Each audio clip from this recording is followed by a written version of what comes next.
Broadcasting live from the WDCE studios out of the University of Richmond, you're listening to 90.1 FM. From the most trusted puppet and media, reporting since Roswell, I'm Sam Newsman, and you're listening to the only award-winning radio show dedicated to the magic and nostalgia of Saturday morning, hosted by me, a real media puppet. Once again, from the most trusted puppet and media, reporting since Roswell, I'm Sam Newsman, and this is Saturday morning. You know, it's interesting that I sit there and, a lot of times we play video game themes. Now, I know that not everybody is a video game player, but I tell you what, one of the most magic things about 80s and the 90s was the fact that video games were very popular. Video games were popular. There were many companies. In fact, in the early 80s, there was a crash of the entire video game market. People were thinking around 1983, 1984, if whether or not video games would even be viable. Are they a viable business model? And eventually, on October 18th, 1985, the Nintendo Entertainment System was released in America, setting a course across a whole wave of video game consumers. But of course, with any type of market and industry, one thing that does happen is that there is competition. And of course, if you're of an age, a certain age, you would sit there and say, well, you would sit around with your friends after getting off the bus every day during the week, and you would sit there and say, hey, you know what? I think that I prefer Sega more than Nintendo. You say, oh, well, what does that mean, Sam? Well, because there was another company. That company was called Sega. And Sega was incredible. In fact, Sega was so amazing that they decided to create their own system. It was called the Master System. Eventually, the Genesis. A lot of people might remember the Genesis, but Sega also did arcades as well. And of course, you might find yourself in one of those camps, whether they be, oh, I'm a Nintendo guy, or I'm a Sega guy. It's one or the other. And of course, to make sense of all of that, we have our professor in the house, Professor Deep Cut Dave, talking to us about a couple of Sega songs that I just played a few minutes ago. Dave, are you there?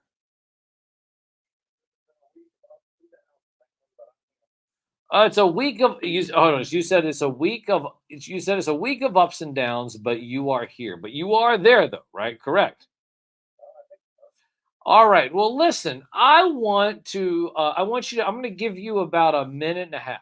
Well, it was the reason why I say that. I just had to sit there and pause the video feed, hear what I'm pausing the video.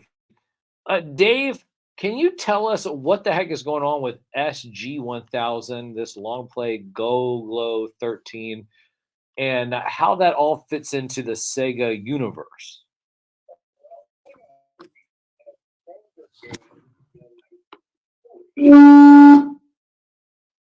Right. You can keep going. Yeah, they're based out of Honolulu, and they made slot machines for the naval base. So wait a minute. So you're saying that this is a Navy game? No, I'm saying no. It was started by a bunch of servicemen.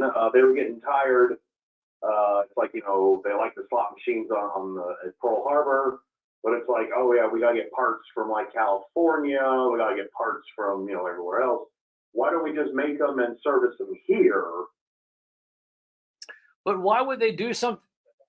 Hold on, but why would they do something like this? So talk a little bit about, like, where does this come from? Where does the idea and the concept but I'm listening to, I'm watching the gameplay footage, but I had no idea this is actually done by servicemen. Could you like take about a minute or so and talk about that? I mean, the servicemen. This was back in the 1940s. Right, but how does that connection work out? Talk about that for a minute.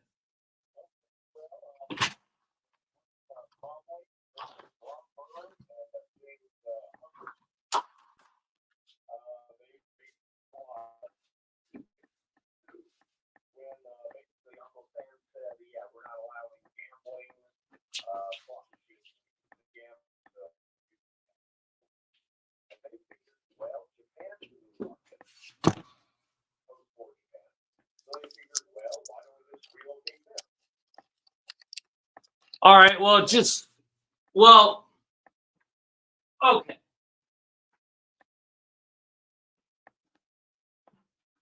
How does a video game come about from that? That's kind of what I said. That's the I'm getting there, man. Well, Sega officially was formed in 1960. 1966, they stopped making slot machines and got into arcade games. The very first game they ever made was called Periscope. And this is in the 1960s, you said? 1966. Okay, so all right. So here's the deal. Like, so I've not fired up the cams yet, but I know that people are watching over social media too as well. But I guess the big question that I have is that, so does that mean that Sega was doing video games and video game type of things prior to Nintendo, who was just a card company, playing card company? Does that make sense? Okay, so talk about that for a minute, and then talk about this 1960s Sega arcade game. Keep going into that. Well, I mean, arcade games in the 1960s. I mean, they were pretty crude by today's standards. Well, I mean, I understand that. I mean, people might say that Frogger is crude, but I still love Frogger. Decided to get into the home video game market. They figured the arcades were getting overcrowded. 1983, they released the SG-1000, and that was their very first home console game. And funny enough, it was released the exact same day as the Famicom home computer. The Famicom home computer being Nintendo. Right, and so he was born. And what year was that again? Now we were now I was just sitting there and highlighting a few moments ago. Now this is we could sit there, we could do a whole hour show on this, and that is the video game tank, I guess, of 1983, 84, when video to get into video games, right? And so this whole era of video games and marketing and but you're telling me from what you've just said, and this is fantastic, and this is one of the things. This is the reason people often wonder why I have a professor of nostalgia on this radio show. The reason why is because you just informed everybody that Sega was making video games. They were making arcade games. They were making anything that has to do with digital media entertainment before Nintendo ever was. Is that not? That's not what that's what you're saying, right? Yes. Yes, I love. Yeah.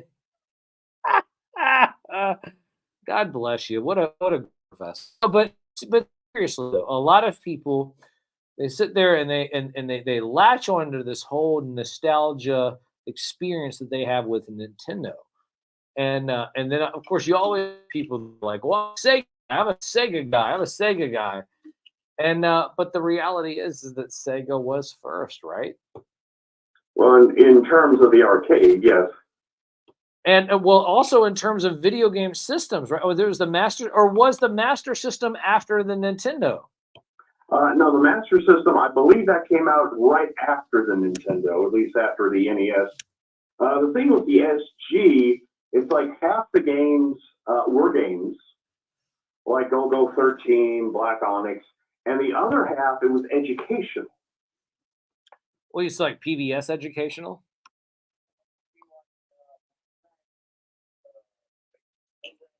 Stuff like that. Oh, so okay, so hashtag learn to cut. Oh, but it's so you have all of this stuff with Sega.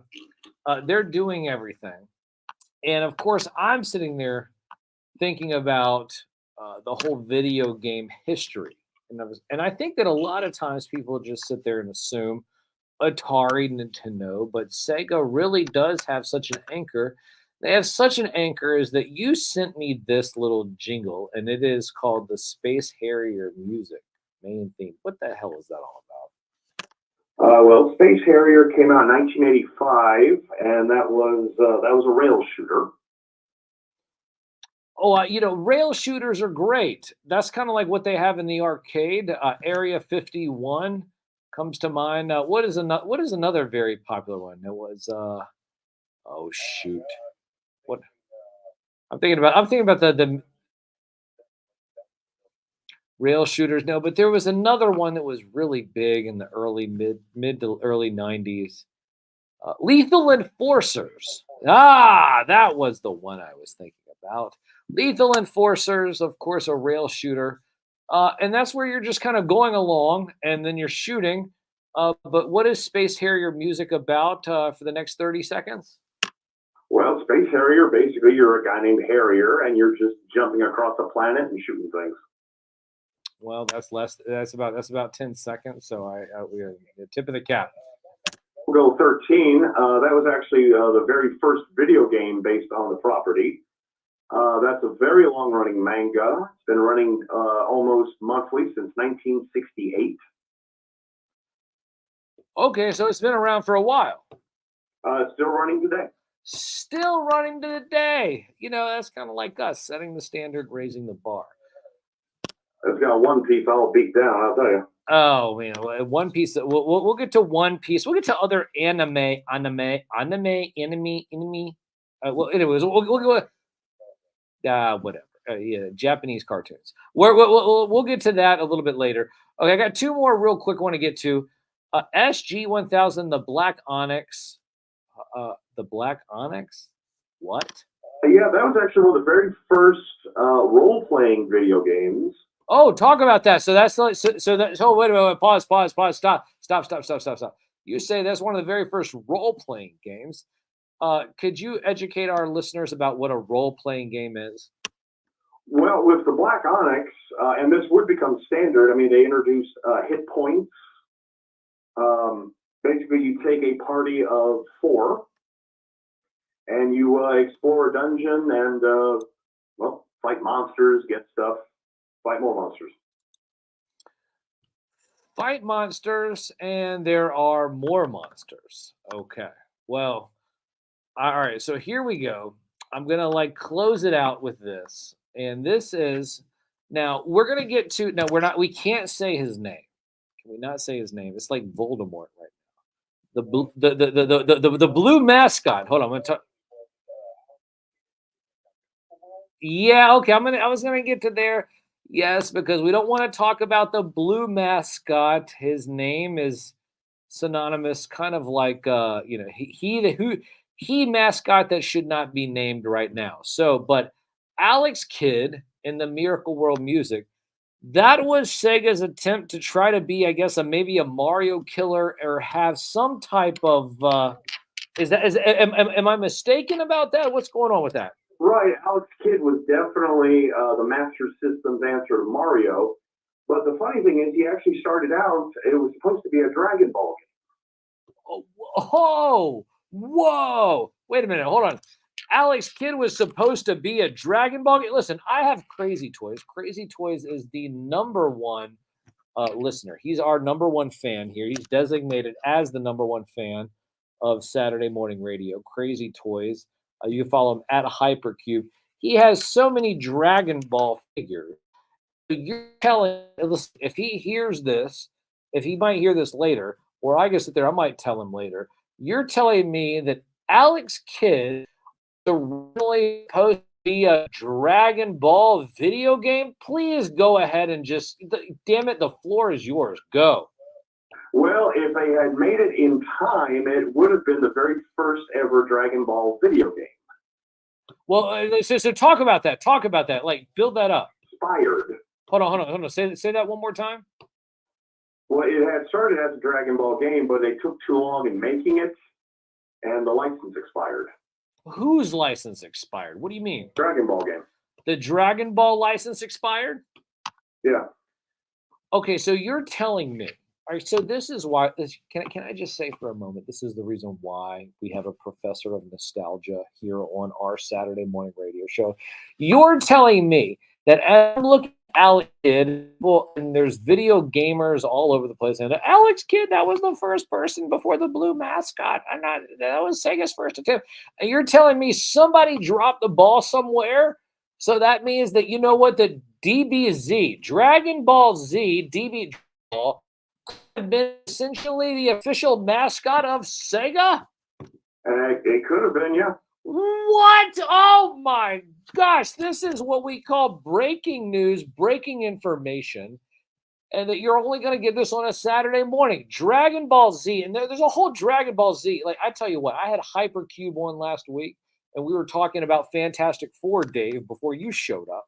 And I'm telling you what, he's a whole DBZ freak. I swear, he had DBZ mainlined into him from a morphine drip. It's ridiculous. I can't tell you how much he is a DBZ fan. And can you imagine? All right, just hold on. Listen, now I know you're a professor of knowledge. Don't do hypotheticals. But could you imagine here for a moment what would be the difference of Sega as a brand if Dragon Ball was connected to it as its main anchor mascot? As opposed, would it have been successful? Well, hold on, real quick. Would it have been successful here in America, or would it just been another niche thing over in Japan? Well, there actually was a Dragon Ball game on Nintendo. What? Yeah, there was, yeah. Oh my God! What is that about? Well, the funny thing is, in Japan, they kept it as Dragon Ball. But when they brought it over here, they figured, well, Dragon what? No, we can't call it that. No one, what's this game about? So they renamed it as Dragon Power. Dragon Power. Because you got Nintendo Power, you got Video Power, you got all these powers. Oh, you got like Sega Power, like Alex Kidd Power, and whatever power. What are they thinking, Dave? Well, I'd say Alex Kidd, the game is solid. Dragon Power is, it may have worked in an arcade, but the thing is, your life is tied to the timer. Hold on, your timer? What do you mean by the timer? Well, the game is timed, so you only have so many seconds to get across the board and finish it, but every time you get hit, the timer goes faster. Now, in an arcade, that just means put in more money. On the Nintendo, well, you're just out of luck. They are out of luck, indeed. Alex Kidd, they at least, okay, fine, it took longer than they expected, but it's finished. It works. Dragon Power can literally become unwinnable. What do you mean unwinnable? At one point, you have to go to this village and fight the Carrot Boss, or Boss Rabbit. Well, the only way you're going to fight him, you have to find a particular carrot. Well, if you go into the wrong house at the wrong time, the carrot disappears. No carrot, no boss. So the game just stops. Well, I tell you what, if there's no carrot, you know who also is not around? Is Bugs Bunny. And I know that sounds like a lame excuse, but the thing is Dave, we've gone so deep. We're talking about all kinds of crazy stuff, and we're talking about Sega. You know, Sega has no idea. And you know what? Next week is the Royal Rumble. Next week is the Royal Rumble. Like now I have a few. Now here's the deal. Like so, we're talking about Sega, and the reason why I'm saying this is 11 o'clock. We've gone way over, but that's okay. Now, Dave. Next week, we're talking about the Royal Rumble. We're going to have our Royal Rumble predictions. But one of the things that I have now, I already have a few Sega Genesis uh, fight themes that I'm going to add into the mix. I know I sat there and played Altered Beast, and we'll get to Altered Beast next week or something. But we'll eventually get to Altered Beast. We'll get to Sega. And yes, of course, eventually we'll get to the blue mascot. The blue mascot that should not be named. But we'll get to all of that here soon. But Dave, listen, next week we're going to be talking about fighting games. I want to talk about fighting games on the Genesis, fighting games that are Sega based. I got a couple of Eternal Champions. What is it? Buster Douglas Boxing. There's a whole bunch of things that we can talk about fighting games as we lead up to our Royal Rumble predictions. Dave, I want to thank you for being a part of the show. Dave, we're eventually gonna get you on social media. I gotta get you on social media. Get you on social media. Now, you said never. Oh my gosh, yeah, it's spoken like a true professor. We'll figure it out some kind of way. Listen, because we got it. Well, maybe on the website, I have you writing articles. We'll do something because I tell you what, if there's anybody who I want to talk about nostalgia and history and just educating me on a weekly basis. Dave, that's why we have you here. And I'm going to tell you what, I'm looking forward to next week. And you know what? I'm looking forward to next week's Royal Rumble predictions. Before I let you go, is Cody Rhodes going to win or is CM Punk going to win? Go. No, stop. I'm just going to let you simmer on that. That's what we call it. Let this hanging fruit. That's a tease in the radio business. We'll call it a tease. Dave is going to let us know. Is it going to be CM Punk? Is it going to be Cody Rhodes? He's going to tell us next week. Dave, last thing before I let you go, have you picked up any action figures or toys this week? Well, it's funny enough. I put down the Creo Terradrome. Well, okay, yeah. So you've been doing this like this faux Lego GI Joe thingy that you got going on, but you've not picked up anything new. And I guess is the Terradrome, is it kaput? What's going on? Are you just gonna collect? Well, the GI Joe team blew it up. The GI Joe team blew it up. Well, we're gonna have to have some more information about the GI Joe. I never thought the Terradrome would be blown up. In fact, I'm more of a Terradrome fan. So dang small, or that the plastic would sweat. Well, Cobra's cutting corners every way that they know can. Is it? So here's the question, though, Dave: is it Cobra's fault for getting the wrong plastics, or is it Destro's fault? Is it Destro's fault for selling him the wrong plastic? That's the question, right? Or me for buying it. Nah, or you for buying it. Dave, listen, I want you to have a great rest of the weekend. We're going to talk to you next week. Can't wait to talk about the Royal Rumble predictions. And we're going to also talk about fighting games on Sega and Sega Genesis as well. Okay? Certain blue rodent. Yeah. Well, no, that we'll eventually get to the blue rodent. He's not going to be next. We can't dirty up our Royal Rumble discussions with a blue rodent. You know what I mean? Well, we're talking about Cody. Zing! Oh, that's how it goes. Deep Cut Dave coming in hot with the zingers. Dave, you have a wonderful weekend, sir. Thanks for so much. And you too. Absolutely. That is Deep Cut Dave with the zingers going overtime. I sit there. I tell you what, I try to get Deep Cut Dave, and we try to sit there. We finish by 11 o'clock, and we can't do it. We can do it. We can do it. And I have nobody sitting there chatting with me over here. Who do I have? I have a white Vegeta. I have Captain to Michael. I have XR here in the chat. I'm not sure if anybody's even there anymore. Who knows? No, listen. I got.